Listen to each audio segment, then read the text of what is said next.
우리 믿음의 선진들은 이 나라와 민족을 위해서 항상 기도를 해왔습니다. 우리나라가 나라 이름이 어떻게 되죠, 여러분? 대한민국. 그래서 대부분 이 조그만 나라들이요, 조그만 나라들이 대자를 많이 붙여요. 대자. 이 커지고 싶어가지고 대자. 그래서 우리나라가 조그만데 한국의 앞에다가 대자를 붙이죠. 대한민국. 또 영국도 섬나라인데 대영제국. 뭐 이렇게 대자를 붙이는 걸 좋아하고요. 자, 근데 우리나라 이름이 우리가 한국어로는 이제 대한민국, 영어로 이제 리퍼블릭 오브 코리아. 이제 해외 나가면은 그냥 가장 많이 쓰는 말이 사우스 코리아라고 얘기합니다. 저 북한을 노스 코리아, 남한을 사우스 코리아. 자, 그리고 저 북한은 원래 정식 명칭은 조선 민주주의 인민공화국. 우리 남한, 우리 한국은 리퍼블릭 오브 코리아니까 대한민국 공화국이라고 얘기를 해야 될 겁니다. 그래서 민주주의라는 말하고 공화국이라는 말하고 다 같은 의미입니다. 백성이 주인인 나라, 민주주의. 그런데 사실 그렇습니까, 여러분? 저 북한이나 뭐 이런 공산주의 나라들 보면은 백성이 주인입니까? 아니죠. 다 소수의 사람들이 모든 권력과 모든 것들을 다 휘어잡고 있는 정말 독재주의, 전체주의 국가 아닙니까? 자, 그런 면에서 보면은 이 나라라고 하는 것. 그래서 우리는 어느 나라에 속해 있느냐? 바로 대한민국. 우리 사우스 코리아라고 하는 대한민국이 속해 있고요. 그 나라는 언제 세워졌느냐? 1948년도 우리가 이제 세워지게 된 곳입니다. 저 북한도 이제 조선 민주주의 인민공화국이라는 저 노스 코리아가 새겨지게 된 거고요. 자, 그런데 나라는 한국이라는 나라, 근데 민족은 한민족, 중국의 한민족하고 다른 것입니다. 이 한국의 한민족이고요. 그런데 이게 보면은요, 생긴 거로 보면은 어떻습니까? 여러분 그 한국 사람하고 일본 사람하고 중국 사람하고 생긴 거 구별이 됩니까? 어떻습니까? 예, 생긴 거. 우리는 알죠. 우리는 알아요, 보통. 이 한국 사람은 저 사람은 중국 사람이다. 저 사람은 일본 사람이다. 우리는 구별하는데 서양 사람들은 구별을 잘 못하죠. 근데 유전자 검사를 해보면은요, 아주 거의 비슷하대요. 이 한국이나 북한이나 저 만주에 있는 사람, 조선족이나 대부분 다 비슷하다라고 합니다. 다 비슷해요. 민족이 같다라는 거죠. 민족이 같다라고 하는데,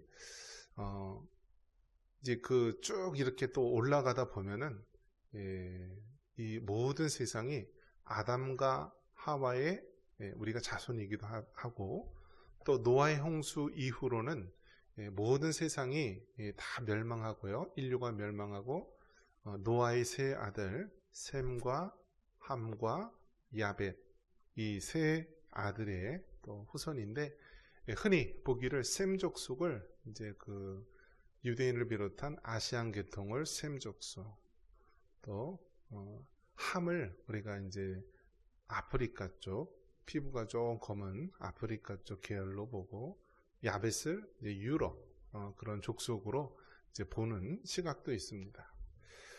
자, 어쨌든 이 민족이 막 서로 이렇게 가지치기 하듯이요, 갈라져 가지고 어쨌든 우리는 한국, 대한민국이라는 나라, 또 민족으로 따진다면은 이 한민족, 이 한반도 이 어귀에 살고 있는 한민족 속해 있습니다. 자, 그런 거 보면 하나님께서 나라라는 개념, 이것은 우리가 선택해서 된 것이 아니라 그냥 태어나는 거예요. 부모님을 우리가 선택할 수 없듯이요. 나라도 엄격한 의미에서는 선택할 수가 없는 거예요. 물론 뭐 요즘에 뭐 이민을 간다거나 뭐 다른 나라로 망명을 간다거나 뭐 그렇게 하는 경우 뭐 그런 거는 극히 이외적인 것이고요. 그렇게 한다 할지라도 그 나라 출신을 우리가 벗어버릴 수가 없죠. 우리가 아무리 미국에 가서 시민권을 받는다 할지라도요. 우리는 코리안 어메리칸이 되는 거예요. 한국계 미국인이 되는 것이지 그냥 미국인이 될 수가 없는 거죠. 자, 그런 거 보면은 이 나라와 민족을 향하신 하나님의 뜻이 있는데요. 이것은 우리가 땅에 속한 나라를 얘기하는 것인데요. 성경에도 보면은 이 나라라고 하는 개념이 나옵니다. 나라. 그것이 무엇이냐면 하나님의 나라라고 하는 개념입니다. 그래서 이 주기도문에 보면은 주기도문에서요. 하늘에 속한 것 세 가지를 기도하는데 첫 번째는 무엇이죠? 하나님의 이름을 위해서, 또 두 번째가 하나님의 나라를 위해서, 세 번째가 하나님의 뜻을 위해서 기도를 하는 것인데 오늘은 이 하늘을 위한 기도 두 번째 중에서 하나님의 나라를 위해서 기도하라라는 것입니다. 우리 다시 한번 읽어보겠습니다. 우리 10절 같이 한번 읽어보겠습니다. 나라가 임하시오며 뜻이 하늘에서 이루어진 것 같이 땅에서도 이루어지이다. 아멘. 나라가 임하시오며 라고 이야기합니다. 나라가 임하시오며. 여기서 나라는 무엇이냐면 하나님의 나라가 임하기를 위해서 기도한다라는 것입니다. 하나님의 나라. 여러분, 국가의 3요소가 뭐가 있죠? 국가가 되기 위해서는 3요소가 있어야 됩니다. 세 가지가 국민이 있어야 되는 거죠. 국민, 백성이. 그 다음에 땅이 있어야 되는 거예요. 땅. 그 다음에 세 번째가 주권이 있어야 되는 거예요. 주권. 그래서 사람이 있어야 되는 것이고요. 또 땅이 있어야 되는 것이고 그것을 지배할 수 있는 그런 주권이 있어야만 우리가 한 나라, 국가를 이루는 거예요. 우리가 일본의 식민지 지배하에 있었을 때 무엇이 없었던 것이죠? 백성도 있었고 땅도 있었는데 무엇이 없었어요? 주권이 없었던 거예요. 주권이. 그래서 이 나라라고 했을 때는 이 세 가지, 백성과 땅과 주권, 이 세 가지가 있어야 된다.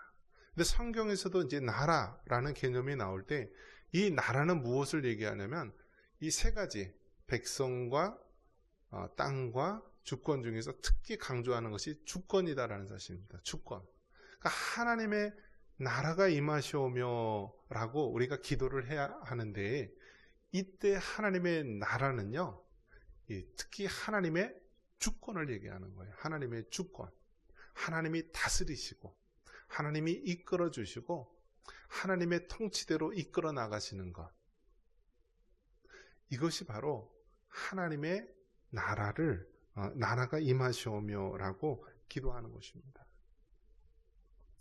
그런 면에서 여러분 어떻습니까? 우리가 하나님의 나라가 임하기를 원하는 기도. 하나님의 나라. 우리가 예수님을 믿는다라고 하는 것은 다른 말로 표현한다면 하나님의 나라가 우리 마음에 임하는 거예요. 하나님의 나라가 우리의 삶 가운데 임하는 거예요.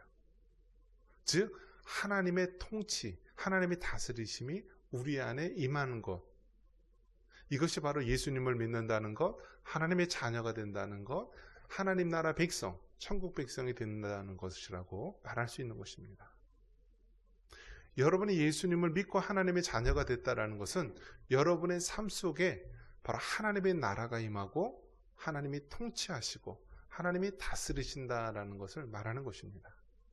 이 말을 또 뒤집어서 얘기한다면 하나님께서 하나님의 나라가 여러분의 삶 가운데 임하지 않고 하나님의 통치 가운데 여러분이 있지 않으려고 하는 것은 무슨 뜻이에요? 여러분이 하나님의 백성이 아니다라는 것입니다. 그래서 모든 하나님의 백성은 하나님의 나라가 그의 삶 가운데, 그의 심령 가운데 임하게 되는 것이고 하나님의 다스리심, 하나님의 통치하심, 하나님의 주권이 임하는 삶을 말하는 것입니다. 여러분, 우리나라 주권이 어디에 있나요? 자, 우리나라는 이 자유민주주의, 또 공화국이죠. 주권이 어디에 있는 것이죠? 국민에게 있는 거예요. 국민, 백성에게 있는 거예요. 그게 바로 민주주의고 그게 바로 공화국이죠. 그래서 우리가 민주주의라고 했을 때 바로 그 주권이 백성에게 있다, 국민에게 있다라는 것을 얘기하는데요. 그런데 이 주권을 빼앗기게 되면 우리가 일본의 식민지로 있었을 때 주권이 일본에게 있었고요. 지금도 마찬가지죠, 여러분. 지금도 우리가 힘이 없으면 어떻게 돼요? 이 주권을 빼앗길 수 있다라는 거예요. 빼앗길 수 있다. 우리나라는 지정학적으로 어디에 위치해 있나요? 우리나라는 섬인가요? 대륙인가요? 자, 우리나라 한번 물어볼게요. 우리나라가 섬이에요? 대륙이에요? 네, 섬도 아니고 대륙도 아니고 반도라 그래. 반도. 반도. 그래서 삼천리, 반도, 금수강산 하는데 반도인데 북이 막혀 있으니까 어떻게 돼요? 섬처럼 고립되어 있어요. 섬처럼. 우리나라는 고립되어 있는 나라인데요. 자, 섬. 이 섬으로 이루어진 나라는요, 대륙을 가려고 하죠. 그래서 대표적인 게 일본, 또 영국 같은 나라는 다 섬나라인데요. 영국 같은 경우에도 전 세계를 지배해서 해가 지지 않는 나라. 지금도 이제 영연방 해가지고 영국, 호주, 뉴질랜드, 캐나다, 뭐 여러 가지 또 많은 부속 그런 나라들 보면은요, 해가 지지 않을 정도로 전 세계에 다 영국 여왕을 최고 주권자로 모시는 그러한 영연방 제국이었죠. 자, 그리고 일본도 어떤가요? 섬으로 이루어져 있고, 일본은 또 화산, 뭐 지진 그런 것 때문에 늘 대륙으로 가려고 했어요. 자, 대륙으로 가려면 뭘 지나야 돼요? 바로 그 끝자락에 있는 반도를 지나가야 되는 거예요. 일본이 우리나라를 식민지 지배했을 때 명목이 무엇입니까? 너희들하고 관심 없다. 단지 다 중국 대륙으로 가려고 그러는데 그 길을 좀 내달라. 그래서 임진왜란 때도 그랬고요. 또 일본 식민지 지배 당할 때도 그러지 않았습니까? 그래서 늘 이 섬 세력에 의해서 지배를 당하기도 했고, 또 반대로 어떻게 해요? 이 대륙도요, 해양으로 가려고, 바닷가로 가려고 했을 때 항상 어디를 거쳐가야 돼요? 이 반도를 지나가야 되는 거예요. 반도. 지금 왜 중국이 대만을 그렇게 먹으려고 합니까? 시진핑이가 2027년까지 저 대만을 먹을 수 있도록 준비를 하라 하고 명령이 내려서요, 뭐 난리가 난 것이죠. 근데 왜 대만을 그렇게 하려고 그러나요? 지금까지는요, 이 중국이 저 태평양으로 진출하면은 미국이 안보상 여러 가지 위험하니까요, 이 태평양으로 들어오지 못하도록 다 막았어요. 그래서 그 막는 방법이 바로 이제 대만, 필리핀, 또 뭐 우리 한국도 포함되고요. 그래서 중국 대륙 세력이 차 바다로 진출하지 못하도록 그렇게 막는 그러한 일들을 하고 있는데요. 지금도 치열합니다. 우리가 잠깐 힘이 없고 잠깐 당쟁에 휩싸여 있고 잠깐 한눈 팔면은요, 우리는 정말 이 섬 세력이나 또 대륙 세력에 의해서 또 고난의 이 역사를 또 반복할 수가 있는 거예요. 자, 그만큼 우리가 육신적으로도 나라가 중요하듯이요, 이 나라를 잘 지키고 관리해야 되듯이요, 우리가 영적으로 보면은 하나님 나라를 우리가 잘 지키고 유지해야 된다는 거예요. 그러니까 오죽하면 하나님께서 너희들이 항상 기도할 때 이렇게 기도하라. 무슨 내용이냐? 나라가 임하시오며. 무슨 나라입니까?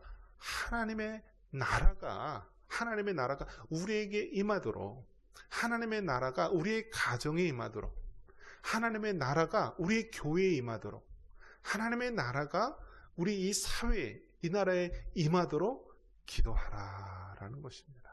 한번 따라해 보겠습니다. 하나님의 나라가 임하시오며. 그러니까 이 말씀의 의미는요, 그 육신적인 그러한 하나님의 나라가 임하는 것이 아니라 영적으로 하나님의 통치와 하나님의 다스림과 하나님의 주권이 임하는 것을 말하는 거예요. 하나님의 나라가 임하기 전에는 내 스스로 내가 원하는 대로 살았지만은 하나님의 나라가 임하고 나서는 하나님의 뜻대로, 하나님이 원하시는 대로, 하나님 앞에 사용받는 대로 우리가 살아가는 것을 말하는 것입니다. 그래서 정말 여러분이 진정 하나님의 백성이고 성도라고 한다면 늘 매일 하나님 앞에 어떤 기도를 해야 돼요? 하나님의 나라가 먼저 내 마음에 임하기를 원합니다. 하나님의 나라가 정말 나의 가정에 임하기를 원합니다. 하나님의 나라가 나의 일터, 직장에 임하기를 원합니다. 하나님의 나라가 이 대한민국이라는 이 나라에 임하기를 원합니다. 하나님의 나라가 정말 이 열방, 이 지구상, 이 땅에 임하기를 원합니다. 라면서 기도하라는 거예요. 기도하라. 기도하라. 그래서 여러분, 우리가 이것은요, 주님 앞에 갈 때까지 늘 주기도문으로 하나님의 나라를 구하고 하나님의 다스리심과 하나님의 통치가 임하도록 기도해야 되는 거예요. 자, 저 개혁신학, 우리 배너 현수막에 개혁신학에 대해서 얘기하고 있죠. 개혁신학이 무엇입니까? 존 칼빈 중심의 종교 개혁신앙을 중심으로 1. 성경의 최고 권위 2. 오직 은혜로 얻는 구원 3. 하나님의 통치, 문화 병력을 중심으로 한다. 여기서 세 번째 하나님의 통치, 문화 변혁이 바로 하나님의 나라가 임하기를 위한 거예요. 하나님의 나라가. 하나님의 나라가 임한다라는 말을 다른 말로 한다면 하나님의 통치가 임하는 것, 또 하나님의 통치 속에서 이 문화가 변혁이 되고 개혁이 되고 바뀌는 것, 그것을 얘기하는 거예요. 그것을. 지금은 여러분 아주 치열한 영적 전쟁 한가운데 살아가고 있습니다. 공산주의자들, 그 사람들은요, 그게 하나의 이데올로기, 신념이 아니라 그 사람들에게는 하나의 종교와 같은 것입니다. 종교. 그러니까 종교는 무엇인가요? 종교는요, 생명까지도 바칠 수 있는 것이 종교예요. 그러니까 여러분 한번 생각해 보세요. 저 좌파, 막 그런 유물론, 공산주의, 사회주의 운동하는 사람은요, 분신자살 해가면서요, 아주 목숨까지 바쳐요. 그러니까 그 사람들에게는 그들의 이데올로기, 공산주의, 사회주의, 유물론, 이런 것이 하나의 종교와 같은 거예요, 종교. 그리고 그들은 뭐라고 얘기합니까? 자기들이 믿고 있는 그 신념으로 온 세상을 다 바뀌기를 원하는 거예요. 그래서 북한의 김일성, 김정일, 김정은, 그 주체사상도 그렇고요. 또 중국의 시진핑을 중심으로 한 그런 공산주의 세력도 그렇고요. 러시아, 또 막스 레닌, 모든 사회주의 사상이 무엇입니까? 다 이데올로기, 다 그 이념을 가지고 자기들이 원하는 세상을 만들려고 하는 거예요. 그런데 그들이 방해되는 세력이 무엇이에요? 바로 자유민주주의 세력이기 때문에 그것을 파멸하려고 하는 것이고요. 하나님의 교회, 기독교인들이 방해되니까 하나님의 교회와 기독교인들을 바로 멸하려고 하는 것이 그들의 계획입니다. 그래서 저 북한은 어떻습니까? 한때는 여러분, 저 북한이 동방이 예루살렘이라고 할 정도로, 또 우리가 속한 이 대한예수교 장로의 그 본고지가 어디냐면 저 북한이었어요. 평양 장로의 신학교였어요. 그런데 김일성이가 어떻게 했나요?